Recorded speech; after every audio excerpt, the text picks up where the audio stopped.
America की 10 साल पुरानी घटना। एक व्यक्ति जो प्रतिष्ठा के लोभवश अकारण ही बिना किसी वजह के ही 7 लोगों की हत्या कर दी, वो भी ऐसे लोगों को जिन्हें वो जानता तक नहीं था।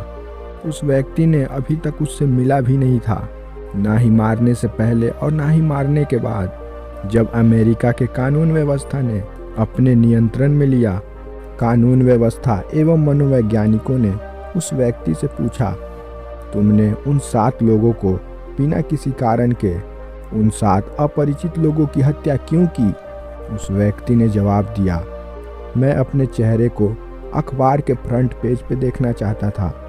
दोस्तों, इस छोटी सी घटना के माध्यम से आज मैं आपको बताऊंगा व्यक्ति ऐसे कार्यों को क्यों कर बैठता है। उसने बस मन की एक छोटी सी इच्छा पूरी करने के लिए 7 निर्दोष लोगों को मार दिया।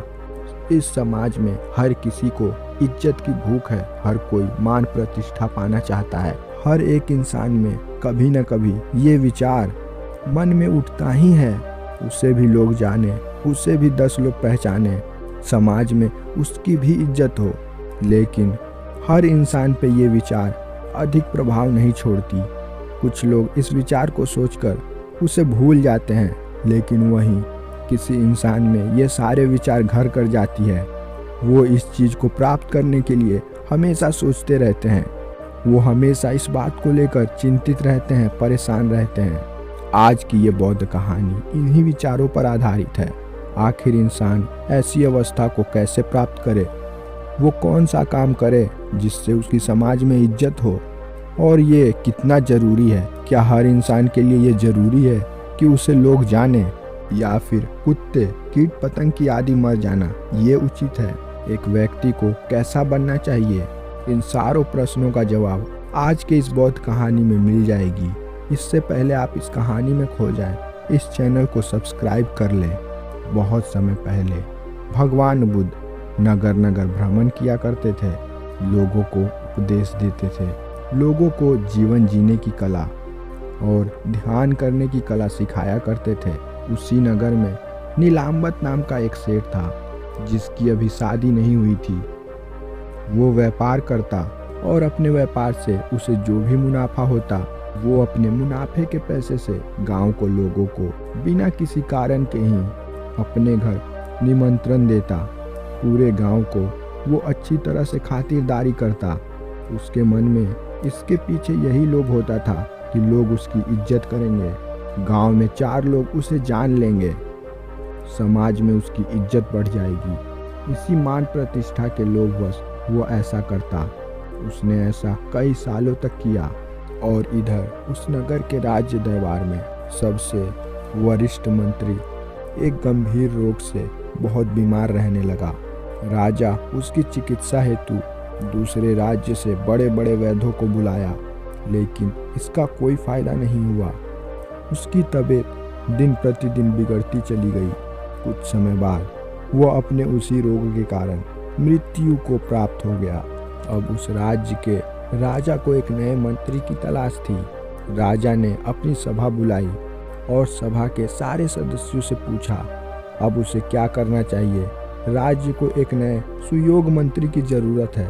सभा में उपस्थित लोगों ने राजा को यह सलाह दिया, हमें जल्द ही राज्य के लोगों से ही यह पूछना चाहिए कौन इस राज्य के मंत्री पद पर आसीन होने के योग्य है, कौन इस राज्य के लिए सुयोग मंत्री पद के लिए निर्वाचित करने योग्य है। विधानसभा के सारे सदस्यों को ये सलाह सही लगी। राजा ने अपने राज्य में ये ऐलान कर दिया, जो इस राज्य के प्रतिष्ठित लोग हैं वो इस राज्य के मंत्री पद के लिए आवेदन करें। जिस उम्मीदवार को लोगों के द्वारा अधिक जनमत मिलेगा, वही इस राज्य के लिए मंत्री पद के लिए चुना जाएगा। जब ये घोषणा का पता उस सेठ को चला, उसने सोचा क्यों न मैं इस पद के लिए आवेदन करूं।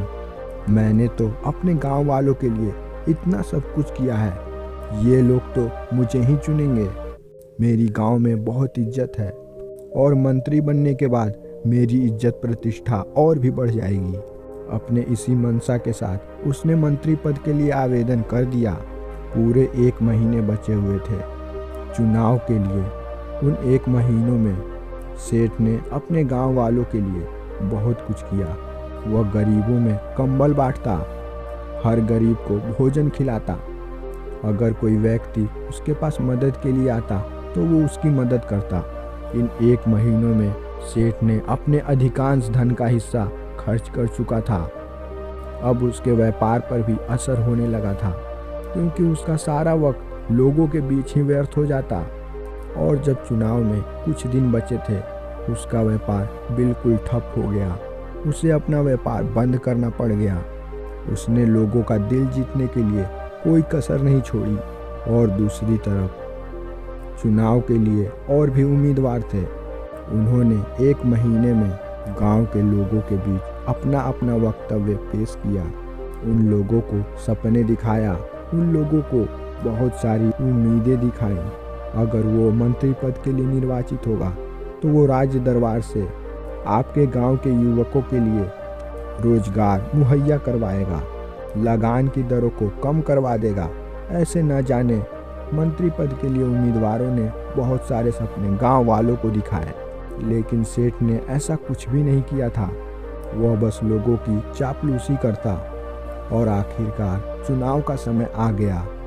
जब चुनाव हुआ, सेठ को अपने ऊपर पूरा विश्वास था, लोग उसे ही मंत्री पद के लिए चुनेंगे। जो व्यक्ति चुनाव के लिए जा रहे थे, वह सेठ द्वार पर ही उन लोगों को शरबत पिलाता और उनसे कहता, तुम अपना मत मुझे ही देना।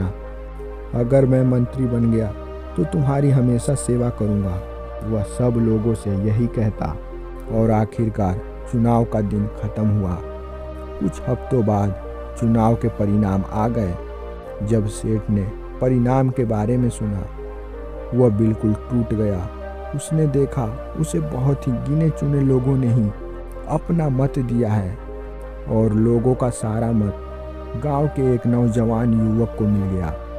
अब उसके मन में ये बात आ रही थी, आखिर उसने जिन गांव वालों के लिए अपना व्यापार तक को भी बंद कर दिया, अपनी जमा पूंजी भी बर्बाद कर दी, उन्हीं गांव वालों ने उसे धोखा दिया।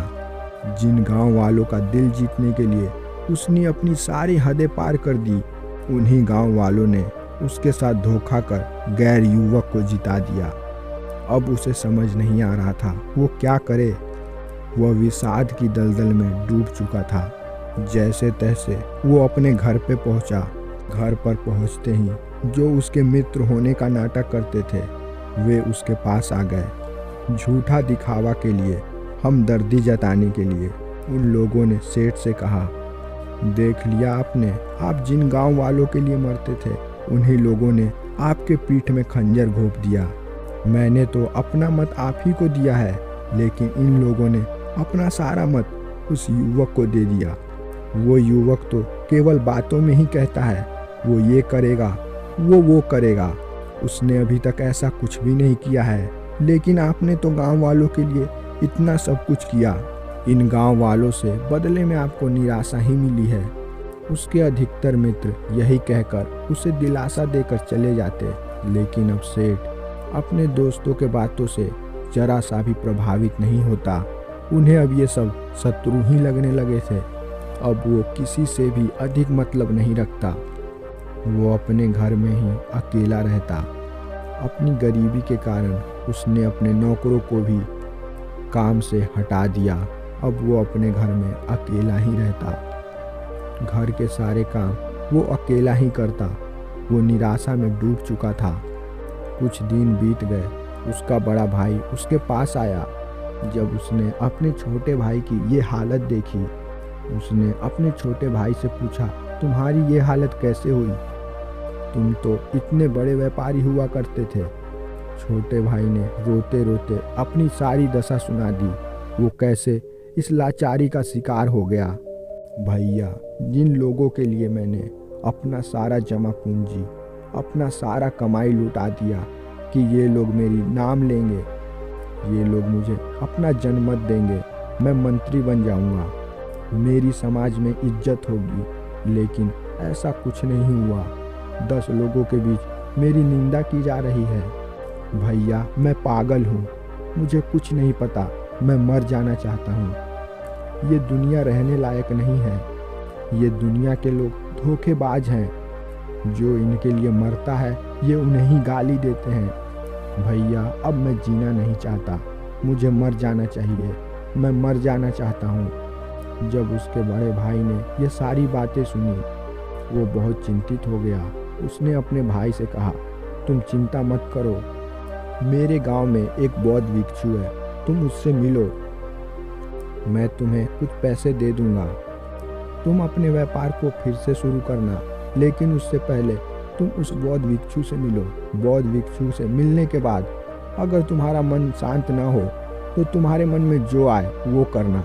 तुम्हें मर जाना है तुम मर जाना, लेकिन एक बार मेरे कहने से तुम उस बौद्ध भिक्षु से मिलो। अपने भाई के कहने पर वह अपने भाई के नगर उस बौद्ध भिक्षु से मिलने गया। जब सेठ ने उस बौद्ध भिक्षु को देखा, उसने आज से पहले अपने गांव में ऐसे व्यक्ति को कभी नहीं देखा था। उसके चेहरे पर एक अलग सा तेज था। उसकी शरीर में कोई हलचल नहीं थी, वह बेहद शांत दिखाई दे रहा था। वह सेठ बौद्ध भिक्षु के निकट गया, उसने प्रणाम किया और रोते रोते अपनी दशा सुनाई। सेठ के भाई ने उस बौद्ध भिक्षु से प्रार्थना किया, ये मेरा भाई इतनी बड़ी मूर्खता कर बहुत पछतावा में है, आप इसकी सहायता करें। उस बौद्ध भिक्षु ने सेठ के छोटे भाई से कहा, तुमने पैसों के बल पर इज्जत प्रतिष्ठा खरीदने की कोशिश की और पैसे से खरीदी हुई इज्जत प्रतिष्ठा थोड़े देर के लिए ही होता है। उस इज्जत और प्रतिष्ठा के बल पर तुम कोई पद हासिल नहीं कर सकते हो। लोग केवल तुम्हारे मुंह पर ही जयकार करेंगे और पीठ पीछे तुम्हें बेवकूफ ही समझेंगे। सेठ, मैं तुम्हें आज कुछ सूत्र बता रहा हूँ, इसे ध्यान से समझना और इसको अपने जीवन में अनुसरण करना। अगर तुम इन सूत्रों को सही सही समझकर इसे अपने जीवन में उतार लेते हो तो तुम कभी दुखी नहीं होगे। तुम इस संसार में इज्जत प्रतिष्ठा को आसानी से प्राप्त कर सकते हो, लेकिन उससे पहले तुम्हें इन सूत्रों को सही सही समझना होगा। सबसे पहला सूत्र, इंसान को कोई भी कर्म किसी फल किसी उद्देश्य को पूर्ति के लिए नहीं करना चाहिए। हमें हर कर्म को बस ये सोचकर करना चाहिए कि मैं इसमें अपना योगदान देना चाहता हूँ। अगर तुम कोई भी कर्म फल प्राप्ति के वशीभूत होकर करोगे तो जब तुम्हें अपने इच्छा अनुसार वो फल नहीं मिलेगा तो फिर तुम उस कर्म को दोबारा नहीं करोगे। जैसे एक नया व्यापारी है जिसने अपने 10 रुपए से व्यापार शुरू किया और उसने मन में इतना सब देख लिया कि मैं इन 10 रुपए से 1 महीने के अंदर 10,000 रुपये इकट्ठा कर लूँगा, और ये सब सोचकर उसने व्यापार शुरू किया। और जब 1 महीने में उसे कुछ भी प्राप्त न हुआ तो उसके साथ क्या होगा? क्या वो अगली बार व्यापार शुरू करेगा? तुम तो इस बात को अच्छे तरह से जानते हो। व्यापार में किस तरह से धैर्य रखना पड़ता है, अपने काम को पूरी मन के साथ करना होता है। व्यापार में धैर्य और लगन की आवश्यकता होती है। लोगों के बीच अपना विश्वास कायम करना होता है। इसीलिए हर इंसान को बिना किसी उम्मीद के फल की लालसा को छोड़कर अपना कर्म करना चाहिए। जब तुम फल की चिंता को छोड़कर कर्म करते हो तो तुम्हारा पूरा ध्यान कर्म पर ही होता है। अब अगर तुमने फल की चिंता नहीं की है तो तुम्हें अगर थोड़ा सा भी श्रेष्ठ परिणाम मिलेगा तो तुम उस कर्म को दोबारा करोगे और एक न एक दिन तुम उस क्षेत्र में सफलता हासिल कर लोगे। दूसरा सूत्र, तुम्हारे हाथ में नाम इज्जत प्रतिष्ठा पाना नहीं है। इंसान के हाथ में नाम कमाना प्रतिष्ठा पाना ये बिल्कुल भी नहीं है। तुम बस अपने कर्म को कर सकते हो। इस पर मैं तुम्हें उदाहरण देता हूँ। भगवान कृष्ण जब शरीर में थे उन्हें बहुत कम लोग जानते थे। उन्हें अपने समय में एक शिष्य भी नहीं मिला था, लेकिन आज देख रहे हो उनकी कितनी पूजा हो रही है। आज उन पे इतने सारे धन दौलत अर्पित किए जाते हैं और जब वो शरीर में थे कोई उन्हें पूछता भी नहीं था। घी माखन चुराने पर लोग उन्हें चोर भी कहते थे। जिस तरह से उन्होंने केवल कर्म को किया है, निष्काम कर्म योग किया है, तो आज उनकी पूजा हो रही है। और यही नहीं, तुम बहुत से महापुरुषों को ले सकते हो। उनके जीवंत काल में बहुत कम लोग उन्हें जानते थे, लेकिन मरने के पश्चात सारी दुनिया जानती है। उनके नियमों को सब लोग अपने जीवन में उतार रहे हैं। इसीलिए नाम इज्जत पाना तुम्हारे हाथ में नहीं है, तुम बस अपने कर्म पे ध्यान दो। नाम और इज्जत ये तुम्हें उपहार के रूप में खुद ही मिल जाएगी, लेकिन जब तुम इसी के लिए कर्म करते हो तो तुम्हें निराशा मिलेगी। तीसरा सूत्र, अपने भाग्य पे भरोसा कभी मत करना। सारे लोग तुमसे यही कहेंगे, भाग्य में होगा तो मिलेगा। याद रखो, भाग्य की रोटी कुत्ते भी खाते हैं, लेकिन तुम इंसान हो, तुम अपने भाग्य का निर्माण कर सकते हो। अपना ऐसा भाग्य बनाओ कि तुम्हें सूखी रोटी नहीं 56 भोग मिले, और ऐसा भाग्य का निर्माण तुम वर्तमान में रहकर कर सकते हो। खुली आंखों से सपने कभी मत देखना, मैं भविष्य में ये करूँगा वो करूँगा। भविष्य में नहीं, वर्तमान में करो, तब तुम भविष्य में वैसे हो जाओगे। चौथा सूत्र, जब तुम किसी काम को करोगे तो तुम्हारे मन में यह संशय उत्पन्न होगी, क्या मुझे इस काम में सफलता मिलेगी या नहीं मिलेगी। इस संशय को दूर करने के लिए तुम्हें रोज ध्यान करना होगा। तुम्हें जो जिंदगी मिली है वो जिंदगी एक न एक दिन खत्म होगी, तो क्यों ना कुछ अच्छे काम को करते हुए उस जिंदगी को खत्म करो। जिंदगी तो कुत्ते और बिल्ली की भी होती है, वो भी कीट पतंग की तरह मर जाते हैं। अगर वो जिए या बचे किसी को कोई फर्क नहीं पड़ता, लेकिन तुम मनुष्य हो, तुम ऐसा मत करो। कीट पतंग की तरह तुम्हें मृत्यु नहीं होनी चाहिए। मरो तो संसार को ये एहसास दिलाओ कि तुम्हारे न होने से कितनों को दिक्कत हो सकती है। तुम्हारी अस्तित्व का सभी लोगों को पता होना चाहिए, और ऐसी मृत्यु को तुम तभी प्राप्त कर सकते हो जब तुम खुद को जान लोगे। और खुद को जानने की प्रथम सीढ़ी ध्यान है। ध्यान तुम्हारे जीवन का काया पलट कर सकती है। तुम जिस क्षेत्र में सफलता हासिल करना चाहते हो, उस क्षेत्र में तुम्हें ध्यान सफलता हासिल करवा देगी। इन सूत्रों को अपने जीवन में उतारो, तुम हर क्षेत्र में सफलता प्राप्त करोगे। सेठ बौद्ध भिक्षु के इन बातों को सुनकर सब कुछ समझ गया। आखिर उसने क्या गलती की थी और अब उसे क्या करना है।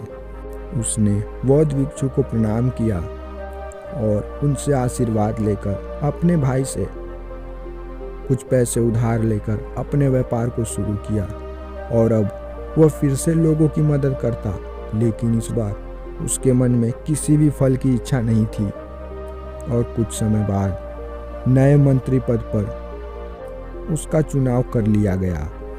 दोस्तों, ये सारे सिद्धांत अगर आम इंसान अपने जीवन में उतारे तो उसकी जीवन की समस्या यूं ही खत्म हो जाएगी।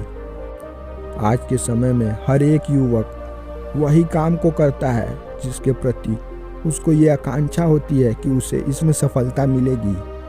वो काम करने से पहले फल की आकांक्षा लगा बैठता है, और इसी वजह से ज़्यादातर लोग असफल हो जाते हैं।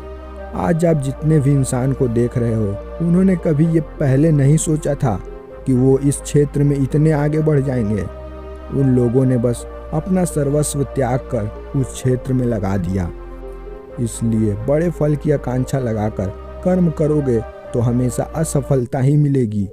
फल की चिंता छोड़कर अपने काम को पूरी लगन के साथ करो। दूसरा कारण जिसके वजह से हर इंसान दुखी हो जाता है, हर एक इंसान विचारों की दलदल में डूबकर खुली आंखों से सपने देखने लगता है। वो कल ये करेगा, वो कल वो करेगा, इतने पैसे होने के बाद वो यहाँ जाएगा, वो वहाँ जाएगा। अरे मूर्ख इंसान, पहले ये तो सोच लो तुम अपनी अगली सांस को ले पाओगे या नहीं। तुम्हारे पास बस वर्तमान है, भविष्य तुम्हारे हाथों में है ही नहीं। क्या पता अगले पल ही तुम बीमार पड़ जाओ, क्या पता अगले पल तुम्हारी किसी कारणवश दुर्घटना हो जाए। इसीलिए भविष्य की चिंता करने से क्या फ़ायदा है। अपने वर्तमान में जियो, हर पल के लिए उसका शुक्रिया अदा करो, उसे समर्पित होकर करो। अगर उसकी इच्छा होगी तो वो वैसा फल देगा, वरना ना देगा। जब इंसान इन सूत्रों पर अपने जीवन को उतार लेता है तो वो किसी हालत में दुखी नहीं होगा। अगर आप इस वीडियो में कही गई बातों से सहमत हो तो वीडियो को लाइक करें और हमारे इस प्रयास का हिस्सा बनें।